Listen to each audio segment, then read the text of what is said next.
dahil sa lakas ng ulan. Isinailalim na sa state of calamity. Sa state of calamity. State of calamity. Kabi-kabilang ang insidente ng landslide at pagbagsak ng mga puno at bato. Sa buong bansa na rin ang kabi-kabilang rescue operation dahil sa mga pagbaha. Bumabagyo man ng malakas, may awit pa ring umahon sa ating puso. Kapag bumubuhos ang ulan sa Pilipinas, hindi lang tubig ang bumabagsak mula sa langit. Kasabay nitong dumadaloy ang mga kwento ng tapang, luha, at hindi matitinag na pag-asa ng bawat pamilyang nasalanta. Sa bawat pag-ikot ng hangin, tila inuukat ang pinakamasidhing takot ng tao, ang mawalan ng tirahan, minamahal at kinabukasan.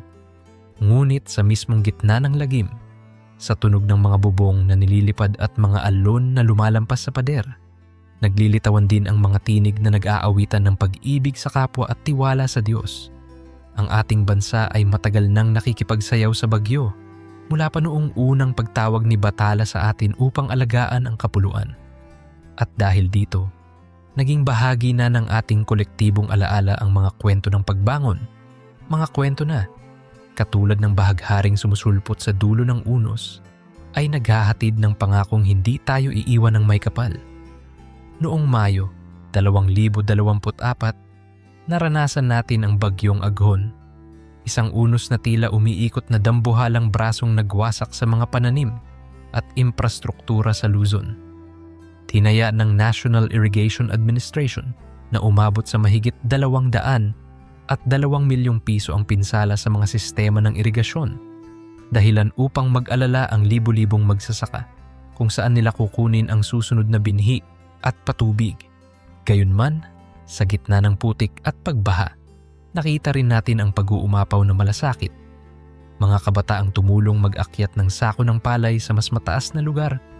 Mga ina na nagluto ng lugaw sa bangketa para sa estrangherong palaboy. At mga driver ng tricycle na nag-alok ng libreng sakay sa evacuation center. Sa bawat maliliit na hakbang na iyon, parang naririnig natin ang mahinang ugong ng tinig ng Diyos na nagsasabing, magpakatatag ka sapagkat kasama mo ako. Ilang buwan bago nito, nang humagupit naman ang Super Typhoon Egay, kilala rin bilang Doksuri, sa Hilagang Luzon, dinanas ng 3 milyong katao ang hagupit ng hangin at ulang halos kasing bigat ng isang buwang buhos sa loob lamang ng 2 araw. Tinumba ang mahigit 56,000 kabahayan at winasak ang kabuhayan ng libu-libong pamilya. Sa gitna ng dilim, kumilos ang mga kapitbahay, simbahan at organisasyon. Parang iisang katawan na pinapatakbo ng pag-ibig na magsilbi sa sugatang bayan. May nagluluto ng lugaw sa sulok ng kalsada. May nag-aalok ng libreng sakay patungo sa mga evacuation center. At may mga bata pang nagkakawanggawa. Nag-aabot ng munting supot ng tinapay na tila mana na bumabagsak mula sa langit. Dito natin nakikita ang larawan ni Jesus na noong panahon niya, hindi nag-alinlangan na pakainin ang 5,000 gamit ang 5 tinapay at 2 isda. Ngayon, siya'y patuloy na kumikilos sa puso ng bawat naglilimos ng tulong. Ang kapangyarihan ng pag-aalay, kahit simpleng baso ng tubig, ay nagiging modernong himala sa gitna ng unos.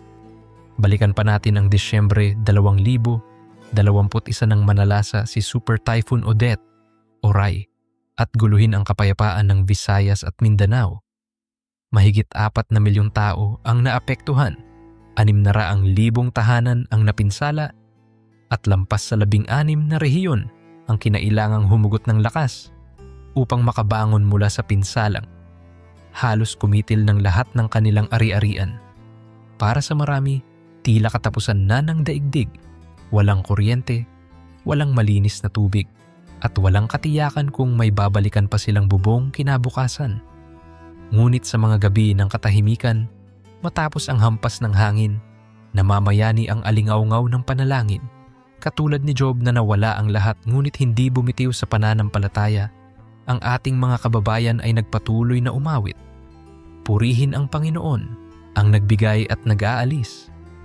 Ang bawat dasal na iyan ang nagmistulang sinag ng bituin na gumabay sa mga darating na trak ng tulong, mga misyonerong doktor, at mga voluntaryong nagbayanihan upang dahan-dahang buuin muli ang mga napatag na komunidad. Sa tuwing naririnig natin ang kwento ni Noe na inatasang magtayo ng isang napakalaking daong sa gitna ng lupang tuyo, hindi ba't parang kabaliwan sa paningin ng mundo? Subalit siya ay nagpursigi, araw-araw na pinupukpok ang kahoy na parang walang bukas, kahit pinagtatawanan at pinagdududahan ng kaniyang komunidad. Sa pagdating ng malaking baha, ang daong na iyon ang naging kanlungan ng buhay at pag-asa. Ganyan din ang panawagan sa atin, maghanda habang maaga. Hindi lang ng pagkain at tubig, kundi ng matibay na pananampalataya at komunidad na naguunahan sa pagtulong. Sa bawat pamilyang nagtatayo ng disaster kit, sa bawat barangay na nagsasanay ng first responders, at sa bawat kabataang nag-aaral tungkol sa climate action, nakikita natin ang kabiyak ng puso ni Noe na kumakampay sa modernong panahon.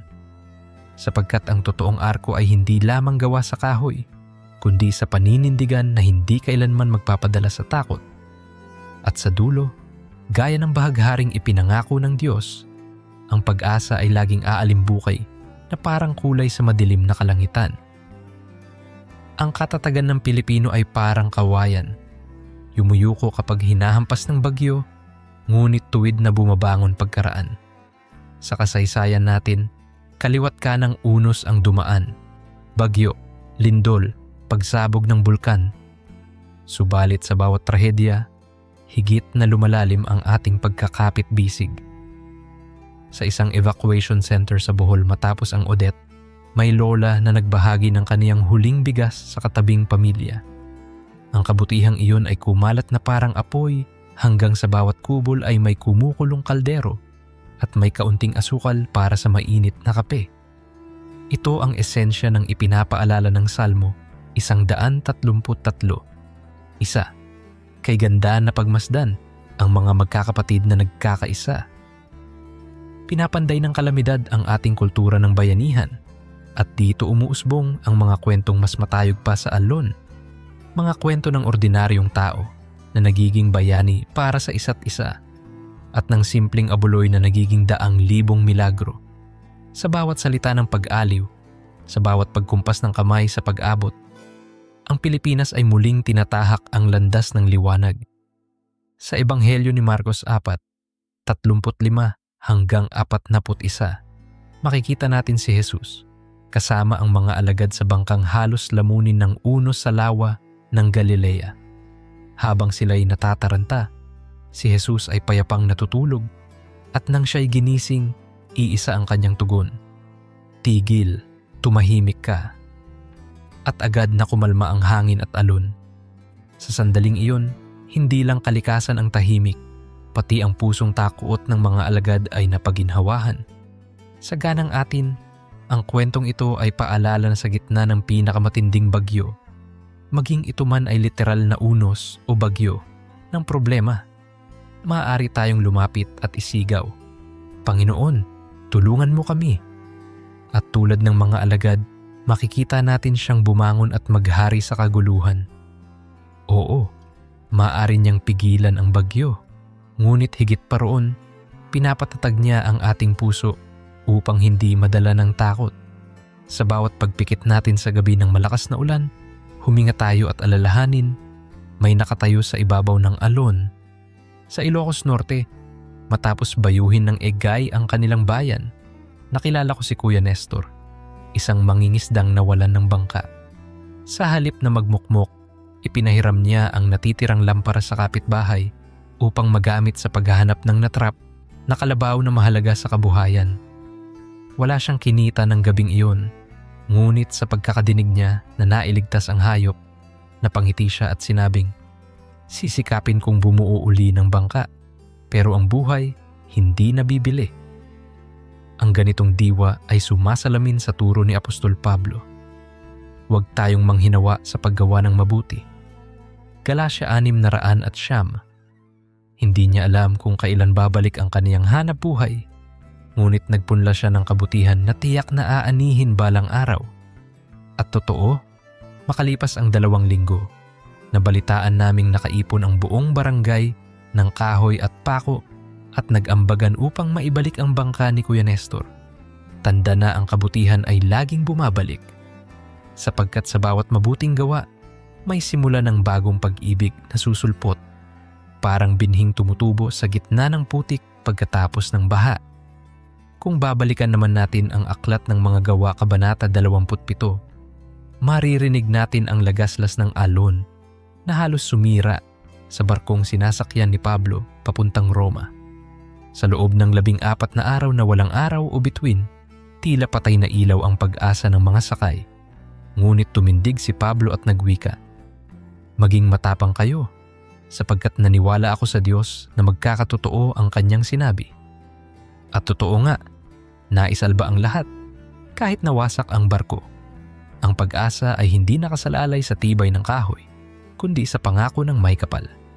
Sa ating kapanahunan, maaaring masira ang kubo, gumuho ang kalsada, umalayo ang alon ng tulong. Ngunit ang salita ng Diyos ay hindi napuputol. Tulad ni Pablo, tayo rin ay tinatawagan na maging boses ng katiyakan. Ang boses na nagsasabing, hindi ka nag-iisa. May plano siya sa likod ng bagyo. Kaya kapag may kumakalampag na takot, hawakan natin ang pangako at manatiling matapang. Sa bawat kalamidad, may bagong hanay ng bayani, ang frontliners, mga sundalo at pulis na nagtatayo ng kordon, mga doktor at nurse na nagbubuhat ng stretcher sa baha, at mga volunteer na walang reklamo kung magdamag sa kalsada. Parang mga anghel silang pinadala sa mga guho. Ang sabi sa Hebreo 13:2, "Huwag ninyong kaliligtaang magpakitang kanlungan, sapagkat may ilang nagpatuloy sa mga di kilalang tao na hindi nila alam, mga anghel na pala ito." Kapag nakita natin ang pagod nilang mukha na nangingiti pa rin, napapaalala tayo na may Diyos na kumikilos sa katawang tao. Sa tuwing inaabot nila ang kamay ng may sakit o binubuhat ang lola sa lumubog na bahay, nagiging parihaba ang krus na may 2 direksyon, patayo sa Diyos at pahiga sa kapwa. Sila ang mababasa natin sa Mateo 25:4. "Anumang ginawa ninyo sa isa sa pinakamaliit na ito, sa akin ninyo ginawa. Kaya igalang natin sila at ipanalangin, sapagkat sila ang kamay ng pag-ibig sa kasagsagan ng unos. Sa gitna ng lahat ng ito, laging sumisiklab ang Salmo 46:1. Ang Diyos ang ating kanlungan at lakas, handang saklolo sa oras ng kagipitan. Isang paalala na kahit anong lakas ng hangin, may kuta tayo sa Kanya. Hindi ibig sabihin ay hindi na tayo mababasa o madadapa. Ibig sabihin lang, may Diyos na sasalo at mag-uunat ng kamay para tayo'y itayo. Tulad ng bata na sumisilong sa braso ng ama kapag kumukulog, tayo rin ay kailangang matutong kumapit, hindi lamang sa kaban ng bayan kundi sa kaban ng langit. Ang walang hanggang yaman ng biyaya, awa at kapayapaan. Sa bawat sigaw ng sirena, sa bawat punit ng tolda, sa bawat pagragasan ng putik, isabuhay natin ang deklarasyon ng Haring David, "Hindi ko ikatatakot ang anuman, sapagkat kasama kita." At kung ang puso mo'y nanghihina, simpleng paghinga ng malalim at pagbigkas ng talatang iyan ay parang salbabidang umaahon mula sa lalim ng ilang metro. Kung ikaw ay nanonood ngayon at maaaring wala ka sa eksaktong lugar ng trahedya, tandaan mong may papel ka pa ring ginagampanan. Maaaring hindi ka makapaghakot ng bangka o makapag-akyat ng relief goods. Ngunit bawat panalangin, bawat piso, at bawat pag-share ng impormasyon ay binhi ng pag-asa. Tulad ng batang may 5 tinapay at 2 isda, ibigay mo kung ano ang mayroon ka. Oras para makinig sa kwento ng survivor, talento para gumawa ng fundraiser, o simpleng lakas ng loob para magkumustahan sa text ang kaibigang nasalanta. Kapag pinagsama-sama ang maliliit na bagay, nagiging 5,000 hapunan ang biyaya. At sa bawat saglit na nagdadalawang isip ka, kung kaya mo, balikan mo ang Filipos 4:13. Lahat ng bagay ay aking magagawa sa pamamagitan ni Kristo na nagpapalakas sa akin. Walang maliit na tulong sa mata ng Diyos. Bawat kibit balikat ng malasakit ay himalang kumikinang na mas maliwanag pa sa bituin sa gabing madilim. Hindi rin natin maikakailan na nagbabago ang klima at ang bagyo'y tila palakas ng palakas. Ipinapaalala nito ang ginintuang utos sa Genesis 2:15 na pangalagaan ang hardin na ipinagkaloob sa atin. Kaya ang pagtanim ng puno, pag-iwas sa plastik at paglilinis ng estero ay hindi lamang gawaing sibiko. Ito ay pagsamba. Kapag ang kabataan ay naglilinis ng baybayin, sila ay sumasambit ng isang panalangin, Panginoon, binubuo namin ang mundong inalagaan mo. At habang pinipili nating maglakad o magbike paminsan-minsan, sinasabi natin sa susunod na henerasyon, pinapahalagahan namin ang inyong bukas. Ang biyaya ng Diyos ay laging nakikipagtagpo sa ating pagsisikap. Kapag tayo ay kumilos, binabasbasan niya ang gawa ng ating kamay sa paraan na hindi natin laging nakikita, subalit tiyak na mamumunga. Huwag nating isipin na ang isang maliit na hakbang ay baliwala. Isang buto ng bakawan na itinanim mo ngayon ang maaaring maging panangga sa storm surge bukas. At isang bote na hindi mo itinapon sa ilog ay maaaring magligtas sa buhay ng batang hindi nalunod ilang buwan mula ngayon. Naaalala ko ang kwento ng isang munting choir sa Cebu na kahit wala nang kisame ang kanilang simbahan matapos ang Odette, ay nagtipon pa rin isang linggo ng umaga. Sila'y nakatayo sa gitna ng putulikong sahig, may nakalawit pang wire at tulo ng tubig. Ngunit nagsimula silang umawit ng "Great is thy faithfulness" sa salitang Cebuano. Habang tumataas ang kanilang tinig, ang ulan sa bubong na yero ay tila pumapatak na parang tambol. Sinasabayan ang bawat nota ng papuri. Sa puntong iyon, naintindihan ko na ang tunay na pagsamba ay hindi napipigil ng sirang pader. Tulad ng sinabi ni Habakuk 3:17-19, kahit hindi mamunga ang puno ng igos, gayon may magagalak ako sa Panginoon. Ang musika nilang iyon ay nagmistulang balsamo sa mga sugat ng komunidad. At kahit namamasdan nila ang guhit ng wasak na bubong, nakatingala pa rin sila sa kalangitan. Iyon ang sandaling nagbukas ang pinto ng pag-asa sa lahat ng nakaranas ng kawalan, ng hanap buhay ng tirahan o ng mahal sa buhay. Nais kong ibulong ang Isayas 42:31. Ngunit silang naghihintay sa Panginoon ay muling magkakaroon ng lakas. Sila'y lilipad na parang agila. Ang agila ay hindi umiiwas sa bagyo. Sa halip, hinaharap nito ang hangin upang umangat. Ganyan din ang pangako niya sa atin. Hindi niya aalisin ang unos kaagad, ngunit bibigyan niya tayo ng pakpak ng karunungan, pananampalataya at pagkakaisa upang maitaas ang tingin sa kinabukasan. Kapag nararamdaman mong mabigat pa rin ang iyong dibdib, isipin mo ang unang huni ng maya tuwing umaga. Patotoo na may bagong araw, may bagong himig ng pag-asa. Sapagkat kung ang maliliit na ibon ay inaalagaan ng Ama, higit pa kaya ang kanyang gagawin para sa atin. Kaya magtiwala ka, asawa, anak, kababayan. Ang luha na pumapatak ngayon ay mga binhi na tutubo bilang ani ng kagalakan sa takdang panahon. Ayon sa awit 126:5. Sa bawat unos, makikita rin natin ang kagandahan ng pagkakaisa, hindi lamang ng mga Kristiyano, kundi pati ng iba't ibang pananampalataya. Sa Visayas, may moske na nagbukas ng pintuan bilang evacuation center para sa mga kapitbahay na Katoliko. Sa Luzon, may templo ng Budista na nagluto ng lugaw para sa lahat, anuman ang relihiyon. Ito'y paalala na ang utos na ibigin mo ang iyong kapwa ay mas malaki pa sa anumang label. Ang Salmo 145.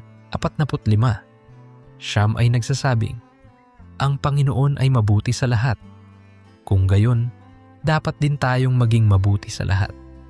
Kapag nakita mong magkaibang kulay ang sumasahod ng bag na bigas sa relief line, isipin mong iyon ay halo-halong sinag ng bahaghari na magkasamang bumabati sa mundo pagkatapos ng ulan. Kung paanong walang pinipiling tinamaan ng bagyo, gayon din ang tulong, dapat walang kinikilingan. Alalahanin, hindi hadlang ang anumang paniniwala pagdating sa pagtulong. Pag-ibig ang totoong wika ng sangkatauhan.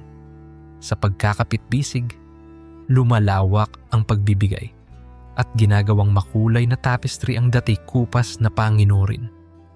Habang nagtatapos ang unang yugto ng ating kwento, nais kong ipikit mo ang iyong mga mata at pakinggan ang huni ng hangin. Sa tunog nito, may ugong ng mga luha, may yabag ng pagkilos, at may himig ng pag-asa. Ang bawat patak ng ulan ay parang tuldok lamang sa mahabang pangungusap ng kabutihan ng Diyos. Hindi katapusan, kundi pahinga bago ang susunod na parirala. Tulad ng sinabi sa Roma 8:28, alam natin na sa lahat ng bagay, gumagawa ang Diyos para sa ikabubuti. Dito nagtatapos ang part 1 ng ating paglalakbay, ngunit hindi pa rito natatapos ang pag-asa. Ihanda mo ang puso mo para sa susunod na kabanata kung saan tatalakayin natin kung paano nagiging pagkakataon ang kalamidad para sa mas makatarungang lipunan at kung paanong ang simpleng kwento mo ay maaaring maging susunod na inspirasyon sa iba. Kaya huwag bibitiw. Tulad ng bahaghari, babalik tayo sa mas matingkad na kulay. Hanggang sa part 2, kaibigan. Sa bayan ng Guihulngan sa Negros Oriental, may 11 taong gulang na si Marites na bumuo ng improvised na sangkalang mula sa lumang plastik para ipangligpit ng basura na nakaharang sa daluyan ng tubig.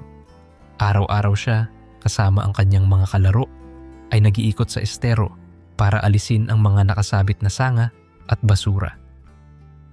Tinuruan sila ng kanilang guro sa science tungkol sa climate change at agad nilang isinapuso. Isang hapon, habang humahampas ang malakas na ulan, napigilan ng malinis na estero ang pag-apaw sa kanilang eskwelahan. Nang tanungin si Marites kung bakit niya ito ginagawa, sumagot siya ng may ngiti. Sabi po ni Ma'am, tayo ang katiwala ng Diyos. Tunay na ang pananampalataya ay hindi lang panalangin, ito'y pagkilos. At ang batang iyon ay maliit mang katawan, higante ang puso. Sinulat niya ang sariling berso ng mabuting Samaritano sa makabagong panahon.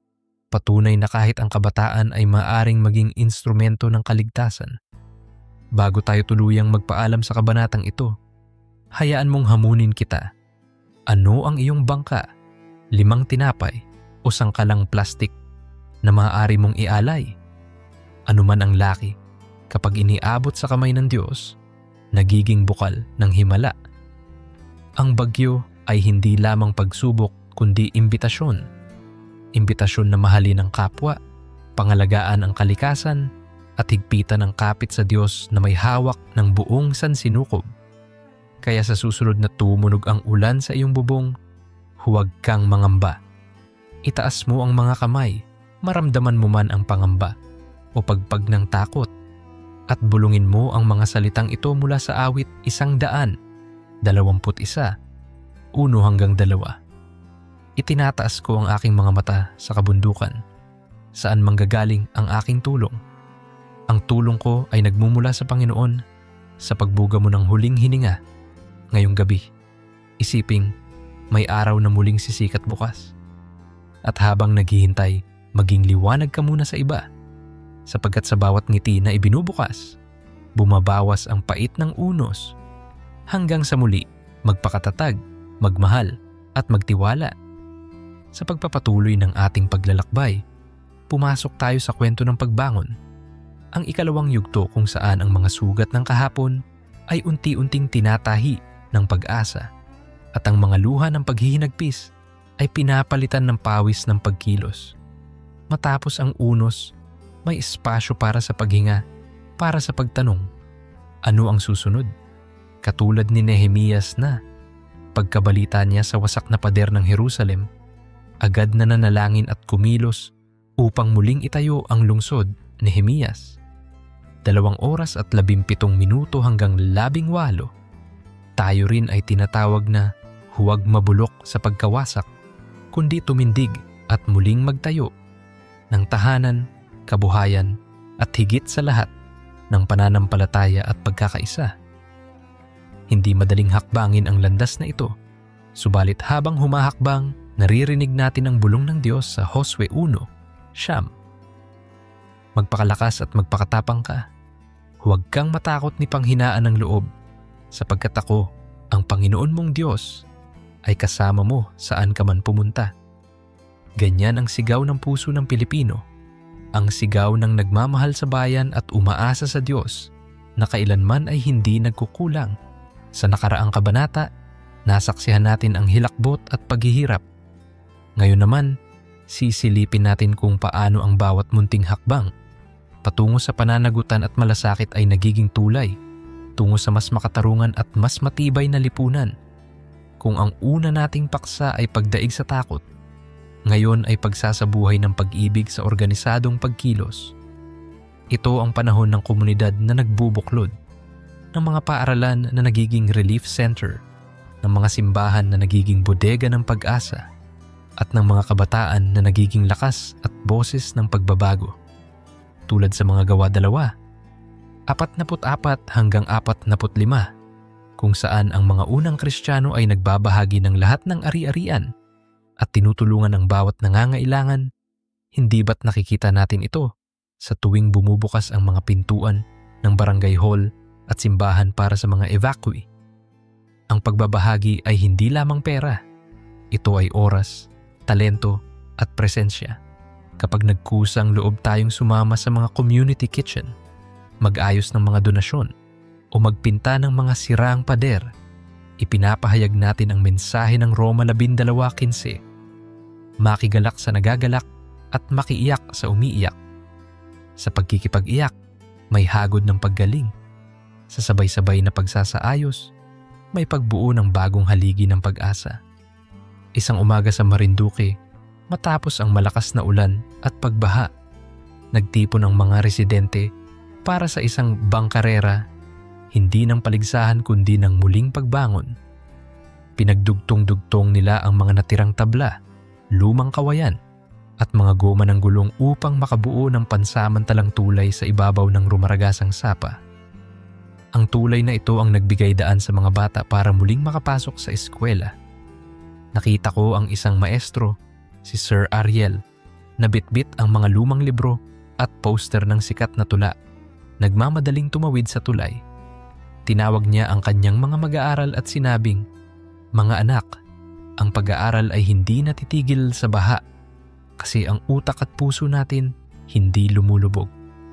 Ang eksenang ito ay sumasalamin sa kwento ni Daniel na kahit 7 beses pa siyang pakainin sa naglalagablab na pugo ng problema, hindi nawala ng Diyos ng proteksyon. Daniel 3. Gaya rin ni Daniel, inuusisa at sinusubok ang ating katatagan. Ngunit sa huli, mas tangi ang ating pananampalataya at hindi kumukupas ang ating hangarin sa pagkatuto. Kapag pinag-uusapan ng klima at bagyo, hindi lang siyensya ito, moral na usapin din.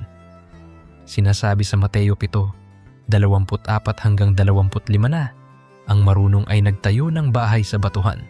Ang batuhang ito, sa ating konteksto, ay ang organisadong paghahanda at pangangalaga sa kalikasan. Kaya kapag nagtatayo tayo ng rainwater harvesting system sa barangay o naglalagay ng early warning device sa mga barangay hall, ipinosisyon natin ang komunidad sa batong matatag. Hindi sapat ang masiglang sigaw ng bayanihan sa oras ng kalamidad kung wala tayong konkretong hakbang bago pa man dumating ang bagyo. Ang pananampalataya ay may kasamang gawa. Wika nga ni Santiago 2:17. Ang pananampalatayang walang gawa ay patay. Ibig sabihin, kung tunay tayong naniniwala na ang Diyos ay nagmamalasakit, dapat natin itong ipakita sa paraan ng maayos na paghahanda, pagbawas ng polusyon, at pagsuporta sa mga politikong may konkretong plano para sa climate resilience. Sa ganitong paraan, binabasa natin ang Biblia hindi lang sa simbahan, kundi sa tuwing magtatanim tayo ng bakawan o magdadala ng sariling lalagyan sa palengke.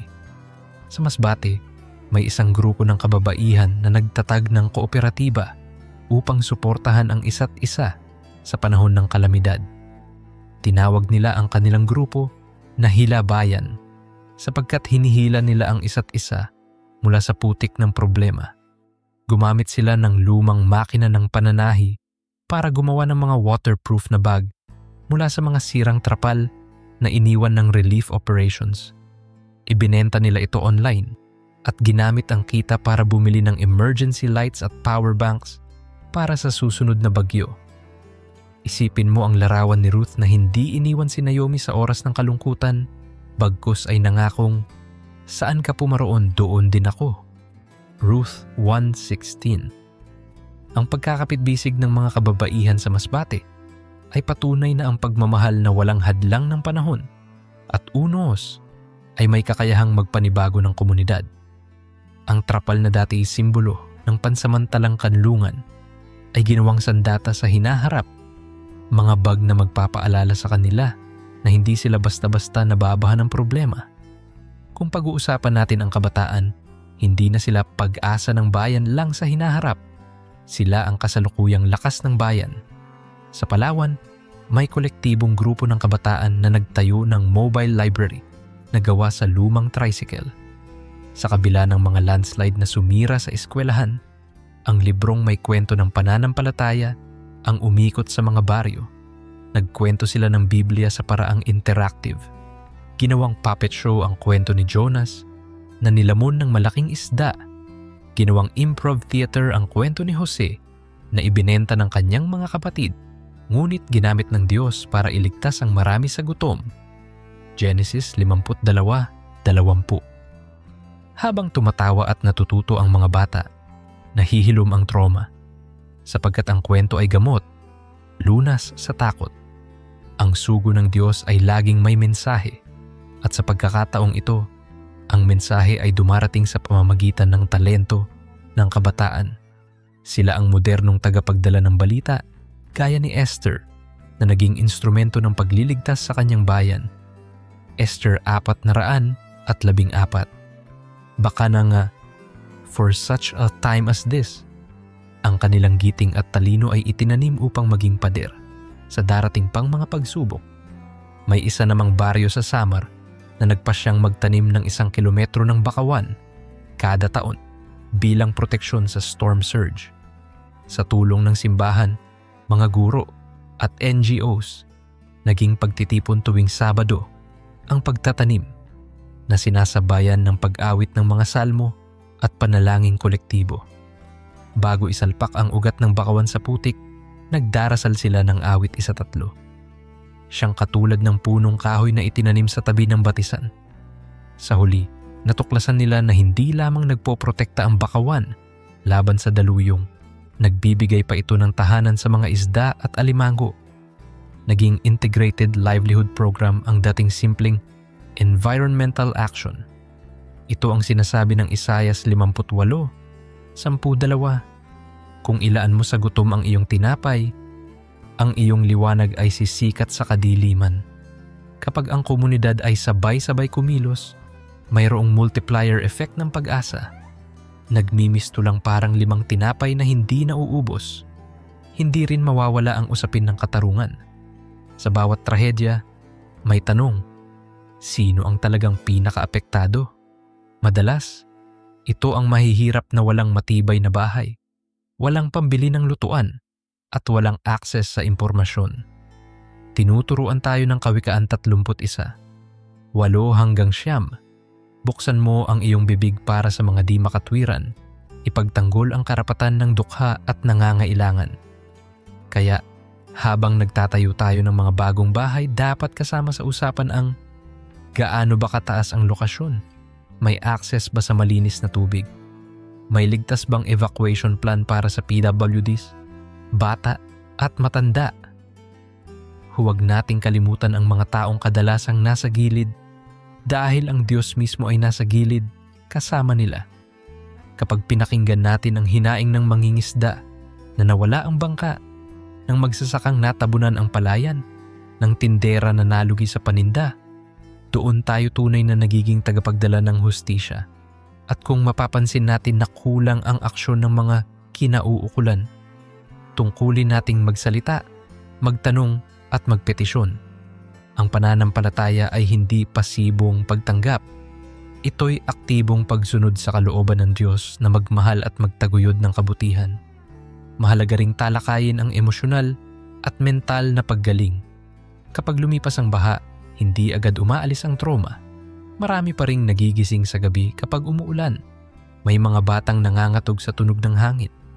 Narito ang paalala ng 2 Korinto 4:8-9. Kami ay napipighati sa lahat ng dako, ngunit hindi nadudurog, nangangamba, ngunit hindi nawawalan ng pag-asa. Ang pagdalaw sa isang kaibigan, ang pagbukas ng safe space para makapagkwento sila, ay napakahalagang hakbang. Sa Iloilo, may grupo ng mga guro na nagsimula ng kwento, kape at kamustahan. Isang simpleng circle time kung saan pwedeng magbahagi ang sinuman ng kanilang karanasan. Walang sapilitang payo, basta pakinggan at damayan. Ganito rin ang ginawa ni Jesus sa daan patungong Emmaus. Lucas 24. Sinamahan niya ang 2 alagad, nakinig, saka lamang nagbigay linaw. Hindi kailangan agad magbigay ng solusyon. Minsan, sapat ang presensya at panalangin.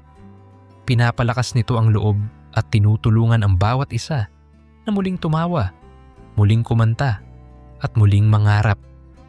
Sa mga organisasyon at simbahan, nagiging bagong salita ang resilience hubs.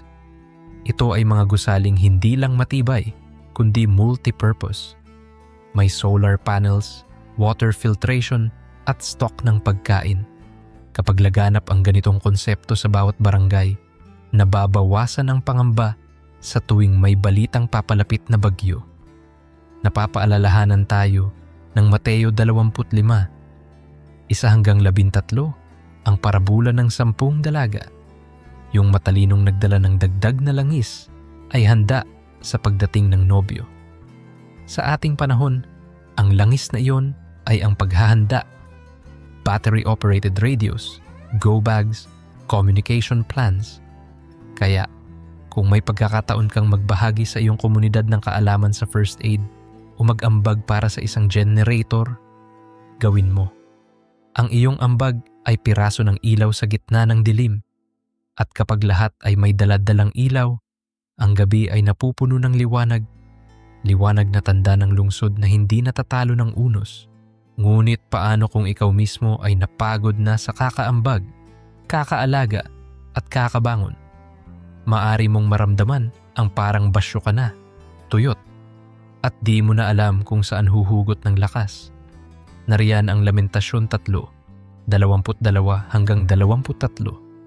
Ang wagas na pag-ibig ng Panginoon ay hindi nagwawakas. Ang kanyang kahabagan ay hindi nagkukulang. Bawat umaga ay bago. Bawat umaga, may bagong pahina. Hindi hihilingin ng Diyos na punuin mo ang tasa ng iba kung ang sarili mo ay walang laman. Kaya, magpahinga ka. May karunungan din sa paghinto. Kapag pinili mong magpahinga, binibigyan mo ang iyong katawan at kaluluwa ng pagkakataong tumanggap muli ng biyaya. Hindi ito kawalan ng malasakit. Ito ay pagkilala na ang tagakaloob ng lakas ay ang Diyos mismo. Kaya kailangan mo ring bumalik sa Kanya. Tulad ni Eliha na matapos labanan ang mga propeta ni Baal, napagod at nagtago sa kuweba, 1 Hari 11. Pinakain siya ng anghel, pinainom, pinahinga, bago muli pinasigla ng Diyos.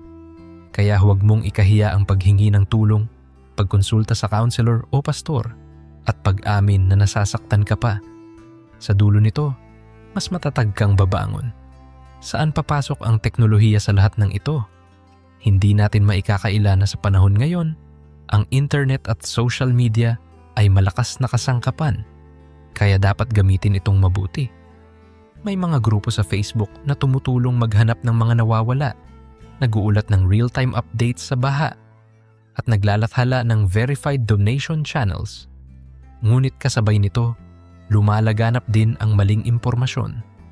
Kaya tungkulin nating maging mabuting katiwala ng katotohanan gaya ng Efeso 4:25. Kaya't itakwil na natin ang kasinungalingan at magsalita ng totoo sa isa't isa. Kapag may nakita kang post na hindi naman kumpirmado, huwag mong basta i-share. Kung totoo naman at makatutulong, ibahagi mo agad. Ang pagiging mapanuri ay bahagi ng pagmamahal sa kapwa, sapagkat ang maling balita ay nakapipinsala. Kaya sa bawat share, isaalang-alang, ito ba'y makatutulong? Ito ba'y totoo? Ito ba'y nagpapatibay sa loob? Sa tamang paggamit ng teknolohiya, nagiging global ang ating bayanihan. May Pilipinong OFW sa Saudi na agad magpapadala ng pera o relief goods nang makita ang live update. May kabataang nasa Canada na gagawa ng fundraising concert online. Lahat ito ay modernong pag-akyat sa bubungan upang iabot ang tali sa nalulunod. May isa pang mukha ng pagbangon, ang sining. Sa Leyte, may mga mural na iginuhit sa mga pader ng nasirang eskwelahan matapos ang bagyo. Ang mga imaheng iyon ay hindi lang pintura, ito ay pangako. Ipininta nila ang bahaghari, ang batang nakatawa, ang kamay na nag-aabot ng bulaklak. May isa ring theater group sa Quezon na gumamit ng dula upang ipaliwanag ang climate change sa mas simple at mas nakakaantig na paraan. Sa pamamagitan ng tula, sayaw, awit, at dula na ibabahagi ang saloobin na hindi kayang ipahayag ng sertipiko o report. Nang minsang ipalabas ang isang maikling dula tungkol sa taong nawalan ng tahanan, ngunit nakatagpo ng pamilya sa evacuation center, napaiyak ang ilang nanood at pagkatapos ay nag-ambagan upang mabigyan ng mas maayos na kama at kumot ang evacuees. Ganito kumilos ang Espiritu Santo minsan, sa hangin ng inspirasyon, sa ningning ng sining, sa pistang walang kuryente ngunit puno ng gitara at boses. At sa tuwing ang sining ay nagiging daan ng paghilom, natutupad ang sinasabi ng awit 30. 11, ang aking panaghoy ay iyong ginawang sayaw. Kasabay ng mga ito, mahalagang kilalanin na may istruktura ring dapat baguhin. Ang kalamidad ay pagkakataon para sa reforma. Kailangang pag-usapan ang maayos na urban planning, ang maayos na waste management, at ang pag-regulate sa ilegal na pagputol ng puno. Ang sabi sa Mikas 6:8, ang hinihingi sa iyo ng Panginoon ay gumawa ng katarungan, umibig sa kagandahang loob, at magpakumbabang lumakad kasama ng iyong Diyos. Kung tutuusin, bahagi ng katarungan ang pangangalaga sa kalikasan at pagtiyak na walang maiiwan sa tabing iilan. Kaya, kung may pagkakataon kang umepekto sa pagbabago, sa pamamagitan ng pagboto, petisyon, pakikilahok sa barangay meetings, gawin mo. Ito ay pagsunod sa utos ng pag-ibig, dumadaloy sa konkretong aksyon. Masakit minsan dahil mabagal ang proseso, ngunit tulad ng binhi sa parabola, Marcos 4:26-29, kahit natutulog ang magsasaka, patuloy na tumutubo ang binhi.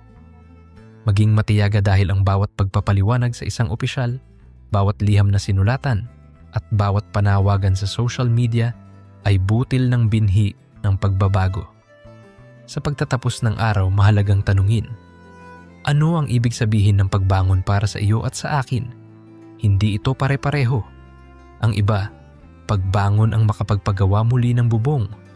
Sa iba, ito ay makapagbayad ng utang na naipon. Sa ilang araw, ang mga anak ay muling nakabalik sa klase. Sa iba naman, simpleng ngumiti muli pagkatapos ng matagal na panahon ng pag-iyak. Ang pagbangon ay personal, ngunit sa kabuuan, ito ay kolektibo. Kung may isa mang naiwan, hindi pa kumpletong pagbangon iyon. Kaya muling nating yakapin ang Roma 12:4-5 na tayong lahat ay iisang katawan at may kanya-kanyang tungkulin. Kung ikaw ay may kakayahang magbigay, magbigay. Kung ikaw ay may kakayahang makinig, makinig. Kung ikaw ay may kakayahang magplano, tumulong sa plano. Walang tungkulin na maliit sa mata ng Diyos. Lahat ito ay sinulid na bumubuo ng tapiserya ng paghilom. May isang gabi sa Siargao matapos ang Odette, nang ang ilang kabataan ay nagtipon sa tabing dagat. Walang kuryente, ngunit may buwan at may gitara.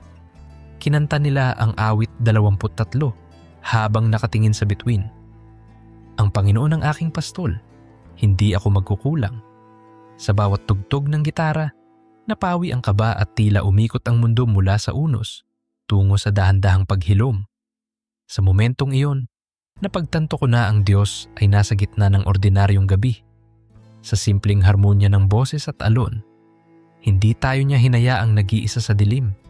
Sa halip, sinamahan niya tayo sa pagdaan, gaya ng pangako sa Isayas 43:2. Pag dumaan ka sa tubig, ako'y sasa iyo, at sa mga ilog, hindi ka nila tatabunan. Ito ang alaala na dapat nating buhatin kapag may panibagong unos. Ang Diyos na sumama noon, siya ring kasama ngayon at bukas. At kung sakaling dumating muli ang malakas na alon, may mga bagay na hindi natin kontrolado. Ngunit ang ating tugon, hawak natin. Maaari tayong mamili, matakot at magtago, o tumindig at maghanda. Maaari tayong magtalo kung sino ang may kasalanan, o magsanib upang ayusin ang nasira. Maaari tayong maghintay ng tulong o maging tulong mismo. At kapag pinili nating maging tulong, doon nagaganap ang kababalaghan, sapagkat ang Diyos ay kumikilos sa loob natin. Tulad ni Moises na inalalayan ni Aaron at Hur ang mga kamay habang nakikipaglaban ng Israel. Exodo 17:2. Kung minsan kailangan natin ng isa't isa upang manatiling nakataas ang ating kamay sa panalangin at pagkilos. Huwag mong kalimutang tumingin sa paligid at itanong, sino ang maaari kong alalayan ngayon? Sino ang kailangan ng kamay upang makabangon? At kung ikaw ang nangangailangan, magpaka-totoo at magsabi, kailangan ko ng tulong. Walang kahihiyan sa pagtawag sapagkat ang Diyos mismo ay nagsasabing, lumapit kayo sa akin, kayong lahat na napapagal at nabibigatan, at bibigyan ko kayo ng kapahingahan. Mateo 11:28. Habang tinatahi natin ang mga araw patungo sa masayang bukas, mahalaga ring ipagdiwang ang maliliit na tagumpay. Ang unang gabing natulog kang walang kaba, kahit umuulan, tagumpay iyon. Ang unang araw na nakapagbukas muli ng tindahan ng iyong kapitbahay, tagumpay iyon. Ang unang tawa ng bata matapos ang trauma, tagumpay iyon. Lahat ng ito ay nagsasanib upang maging malaking papuri sa Diyos. Sa lahat ng pagkakataon, magpasalamat kayo. Unang Tesalonica 5:18. Hindi ibig sabihing magpasalamat sa bagyo, kundi magpasalamat sa Diyos na hindi niya tayo iniwan sa bagyo. Magpasalamat sa mga taong ginamit niya para maging sagot sa ating panalangin. Magpasalamat sa lakas na hindi natin inaakalang mayroon tayo. Magpasalamat sa mga planong unti-unti niyang inihahayag. At habang nagpapatuloy ang pasasalamat, dumadaloy ang kagalakan na parang ilog na hindi natitinag ng mga bato sa gilid. Kung sakaling ang gusot ng buhay at kalamidad ay tila wala ng kapayapaan, isabuhay ang pangako ng pahayag 21, 4 na darating ang araw na papahirin niya ang bawat luha sa kanilang mga mata at hindi na magkakaroon ng kamatayan o dalamhati man o pagtangis o kirot pa. Ngunit habang hindi pa yun dumarating, tayo ang magiging kamay na pumapahid ng luha ng kapwa. Tayo ang magiging balikat na sasalo. Tayo ang magiging boses na magpapaalala na may Diyos na sumasama. At sa ating pagkilos, dala-dala natin ang pangalan niya. Hindi bilang bandila para sa pagmamataas, kundi bilang lambat na kumakalinga sa kahit sinong nahuhulog sa lalim ng problema. Kaya habang isinasara natin ang part 2 ng ating kwentuhan, hayaang kumislot ang puso mo sa tanong, ano pa ang maaari kong gawin bukas? Paano ko isasabuhay ang natutunan kong ito? Maaari kang magsimula sa tahanan. Turuan ang iyong mga anak ng tamang paghahanda. Maghanda ng go bag. Makipag-ugnayan sa barangay para sa DRRM seminar. Makiisa sa paglinis ng kanal at shoreline. Maaari ka ring mag-isip ng proyektong makatutugon sa iyong komunidad, baka mobile charging stations, community pantry, o barangay level disaster map. At habang kumikilos ka, bitbitin mo ang salitang naglalakbay mula sa una pa nating kabanata. Ang Diyos ay kakampi natin. Sa sunod na yugto, hindi lang natin ilalabas ang plano. Ipapakita natin kung paanong ang kwento mo mismo ay inuukit sa mas malawak na naratibo ng pag-asa ng bansa. Ngunit bago iyon, yakapin mo muna ang katotohanan na ikaw ay mahalaga, na ang iyong munting kilos ay may bigat sa sansinukob ng kabutihan. Tandaan ang Filipos 1:6. Natitiyak ko na ang mabuting gawa na sinimulan sa inyo ng Diyos ay Kanyang lulubusin hanggang sa araw ni Hesukristo. Sa bawat pakikipag-usap, sa bawat pag-amin ng sakit at pagtataya ng pag-asa, unti-unti mong binubuo ang tulay patungo sa liwanag. Kaya huminga ka ng malalim, tumingin sa kalangitan at sabihin, Panginoon, salamat at kasama kita. Sa darating na part 3, pagsasamahin natin ang bawat hibla ng ating pinag-usapan upang makabuo ng gabay at direksyon. Isang plano na nakaugat sa pananampalataya at nakaugma sa realidad ng ating kapuluan. Hanggang doon, magpatuloy ka sa pag-ibig, sa inaasahang pag-asa, at sa pananalig na ang unos ay hindi katapusan, kundi pasimula ng mas maliwanag na umaga.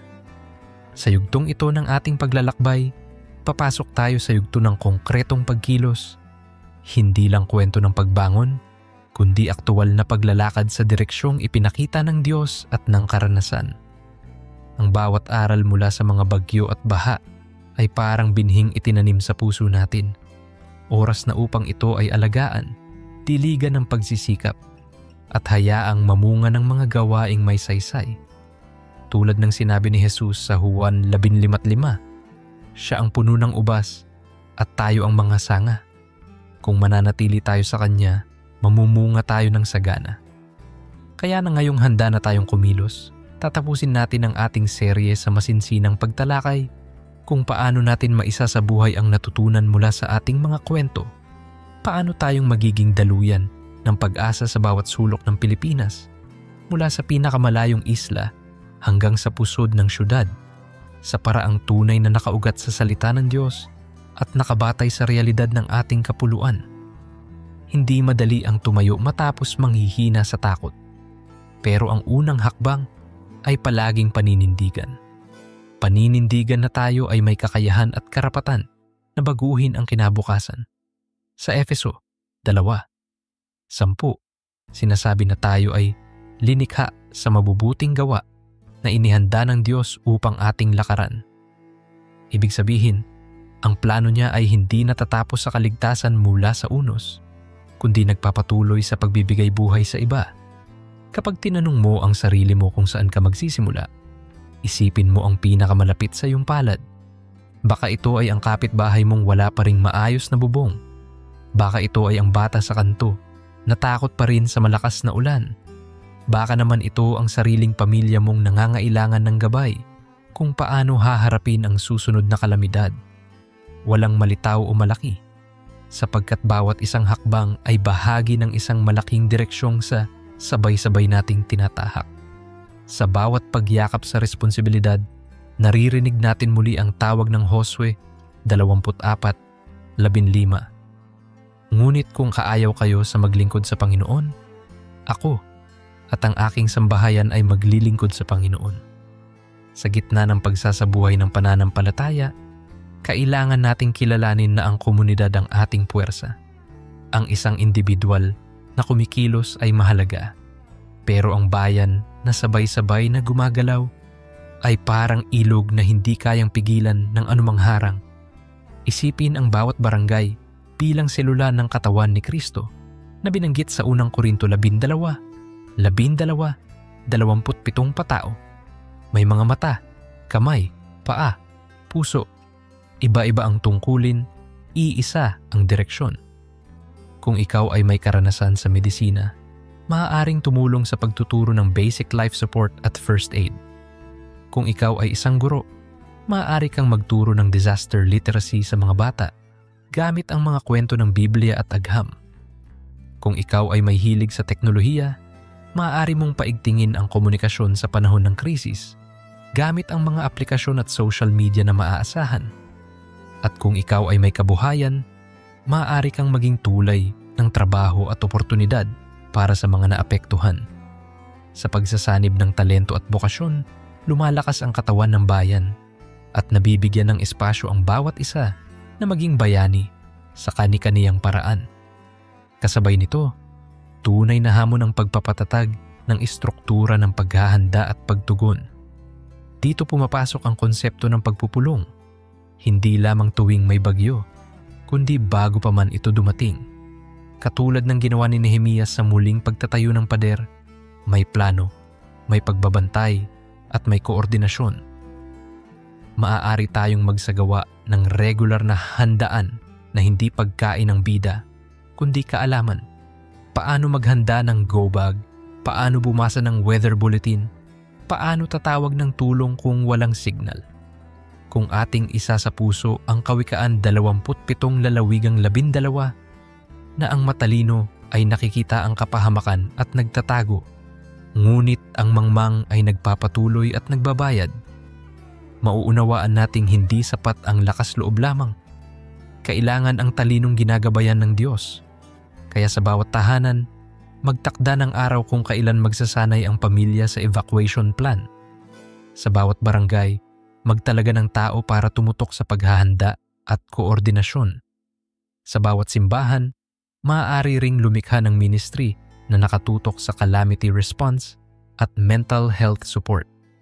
Hindi mawawala ang tinig ng kabataan sa lahat ng ito. Sila ang hininga ng bagong panahon.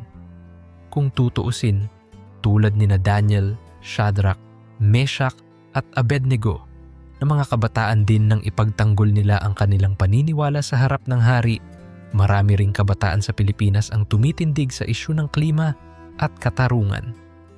Marami ang gumagawa ng community gardens, climate murals, at relief mapping gamit ang digital tools.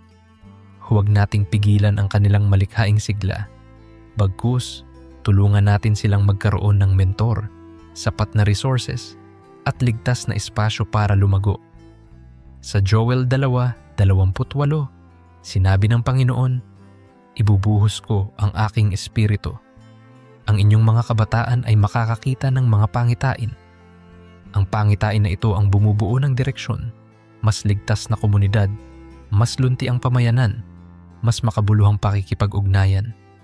Hayaan nating maging daluyan ng bagong ideya ang kabataan at huwag natin silang ikahon sa masyado pang bata, sapagkat sa mata ng Diyos, ang giting ay hindi sinusukat sa edad. Kapag tinalakay natin ang pagbabago ng klima, hindi ito nakahiwalay sa ating pananampalataya. Ang unang utos sa tao sa Genesis 2:15 ay pangalagaan ang hardin, hindi lamang pakinabangan. Kaya ang bawat patak ng ulan, bawat lumulubong ilog, ay paalala na bahagi tayo ng kalikasan at may pananagutan dito. Ano ang ibig sabihin nito sa araw-araw? Siguro, ang simpleng pagtatapon ng basura sa tamang lugar. Hindi na isang hamak na utos kundi espiritual na disiplina. Parang pag-aayuno ng plastik at pag-aalay ng oras para maglinis ng creek. Ang pagtitipid sa tubig at kuryente ay hindi lamang pagtitipid sa gastos, kundi paggalang sa regalo ng may kapal. Kapag ipinapasa natin ang ganitong pananaw sa ating mga anak, nagiging ritual ng pananampalataya ang pagtatanim ng puno, nagiging panalangin ang pagpulot ng bote sa tabing dagat, at nagiging humilya ang pagbawas sa paggamit ng sasakyang polusyon ang dala. Sa pag-uugnay ng environmental action at spiritual devotion, lumalalim ang ating pagkaunawa sa Diyos na lumikha ng lahat at patuloy na umaagapay sa atin. Mahalaga ring kilalanin ang trauma at sugat sa puso ng mga naapektuhan, dahil ang pagbangon ay hindi lamang material na proseso. Tulad ng ginawa ni Jesus nang umiyak siya sa harap ng puntod ni Lazaro, Juan 11:35, dapat natin ding payagang umiyak ang ating sarili at ang ating kapwa. Hindi tayo tinawag para maging bato. Tayo ay taong may emosyon. Sa pagyakap sa iyak, dumadaloy ang kagalingan. Isipin ang isang simpleng pagtitipon sa barangay hall kung saan hinihikayat ang bawat isa na magbahagi ng karanasan, hindi para muling maghilakbot, kundi para maghilom. Sa bawat salitang, "Na-trauma pa rin ako," may kasunod na, "Nandito kami." Sa bawat Hindi ko alam kung paano magsisimula. May kasunod na, sasamahan kita. Ito ang larawan ng Galatia 6:2. Pasanin ninyo ang pasanin ng isa't isa. Ngunit huwag kalimutan na kasama sa pasanin ang pag-angat ng tao tungo sa normal na pamumuhay, sa pagbabalik sa trabaho, sa pagkakaroon ng masayang hapon kasama ang pamilya. Kaya kailangan ang kombinasyon ng pastoral care, psychological first aid, at mga programang pangkabuhayan. Ang lahat ng ito ay pinapagaan ng sama-samang damdamin. Hindi ka mag-isa. Sining, musika, at mga ritual ng pag-asa, huwag natin itong maliitin. Sa tuwing kumakanta ang komunidad sa gitna ng kuryenteng galing sa generator, sa tuwing gumuguhit ang bata ng bahaghari sa semento ng eskwelahan, sa tuwing nagsasayaw ang mga kabataan sa handaan, pagkalipas ng 1 taon mula sa bagyo, nagaganap ang paglilipat ng trauma sa pag-asa. Tulad ng awit 149, 1-4 na naghihikayat sa pag-awit ng bagong awit sa Panginoon, ganito rin natin binubuo ang bagong himig ng bayanihan. Ang panalangin ay hindi lang bulong o isang tahimik na sandali. Ito rin ay sayaw, tula, kwentong bayan. Kapag sinasanay natin ang komunidad sa sining ng pag-alala at pag-asa, nagiging pabigat ba o nakatutulong? Nakatutulong sapagkat kinikilala natin na ang kaluluwa ay may pangangailangan ding makakita ng ganda sa gitna ng guho. Pagsasayaw sa putik? Oo, sapagkat ang bawat hakbang ay deklarasyon na hindi tayo susuko. Sa pinansyal na bahagi, mahalaga ang transparency at integridad. Maraming tulong ang dumarating sa panahon ng kalamidad at dito sumusubok ang tukso ng pandaraya. Makinig tayo sa Kawikaan 11. Ang di matuwid na timbangan ay kasuklam-suklam sa Panginoon, ngunit ang wastong timbang ay kanyang kinalulugdan. Ang ibig sabihin, kung tayo ang tagapag-ingat ng donasyon, dapat tayong magbigay ng malinaw na ulat kung saan napunta ang pondo. Kung tayo ang tumatanggap, pasalamatan at gamitin ito ng tama. Sa ganitong paraan, naiingatan ang tiwala. Maaari ring magtatag ng community monitoring groups na binubuo ng mga ordinaryong residente upang masiguro ang maayos na daloy ng tulong. Sa panahong ito na madaling kumalat ang impormasyon, gawin nating halimbawa ang ating komunidad sa tamang pamamahala ng yaman. Yaman man ito ng pera, gamit, o oras ng voluntaryo. Ang pagsunod sa Diyos ay nakikita sa ating katapatan, hindi lang sa ating pag-iyak o pag-awit, kundi sa paraan ng ating pamumuno at pamamahagi. Dumating tayo sa puntong hindi sapat ang pang-araw-araw na pag-ahon. Kailangan nating pag-isipan ang pangmatagalang plano. Sa halakhak ng mga bata at kuba ng mga guho, mayroon tayong pagkakataong magpasimuno ng pagbabago na lampas sa pagbibigay ng relief. Ang National Disaster Risk Reduction and Management Council ay may mga programang dapat nating kilalanin at sundan, ngunit hindi dito nagtatapos. Sa lokal na antas, magtatag tayo ng community inventories. Ilang senior citizens ang kailangan ng espesyal na tulong? Ilan ang PWD? Saan matatagpuan ang posibleng landslide area? Aling bahay ang may solar panel na pwedeng pagdausan ng charging kapag blackout? Sa Nicola 6:9, ang Panginoon ay hindi humihingi ng malalaking ritual, kundi ang gumawa ng katarungan, umibig sa kagandahang loob, at lumakad ng mapagpakumbaba. Ito ang himig ng pangmatagalang resilience. Planado, makatarungan, at may pagmamahal. Kapag nagsimula tayo sa barangay profiling, hindi ba't nagiging mas malinaw ang plano sa tuwing may paparating na unos? At kapag may malinaw na plano, nababawasan ang takot at tumitindi ang tiwala sa isa't isa. Hindi rin natin maiiwasan na minsan ay may mga tinig na nagsasabing walang saysay ang ginagawa natin. May magsasabing, paulit-ulit lang naman ang bagyo. Bakit pa tayo mag-e-effort? Sa ganitong pagkakataon, alalahanin natin ang larawan ni Noe na araw-araw na nagpasahol sa paggawa ng arka kahit walang ulan. Sa Hebreo 11:7, si Noe ay tinawag na tagapagmana ng katuwiran dahil sa pananampalataya. Ang pagsusumikap nating maghanda at magmahal ay hindi naglalaho kahit ilang bagyo ang dumating, sapagkat ang layunin nito ay mas malaki sa isang season. Kung wala tayong gagawin, talo na tayo sa umpisa. Kung magsusumikap tayo, may pagkakataon tayong makita ang bunga. Kung hindi man para sa sarili natin, para sa mga anak at apo. Kaya huwag tayong mapagod sa kabutihan, sapagkat sa takdang panahon ay mag-aani tayo kung hindi tayo magsasawa. Ayon sa Galatia 6:9. May mga sandaling tila napipilitan tayong huminto dahil sa kawalan ng resources. Kapag ganoon ang pakiramdam, tandaan ang kwento ng balo sa isang araw 17, 8 hanggang 16 na may natitirang kaunting harina at langis, ngunit pinakain pa rin si Elias at hindi na naubos ang kanyang harina at langis sa taggutom. Kapag naramdaman mong kaunti lang ang iyong maibibigay, huwag mong maliitin iyon.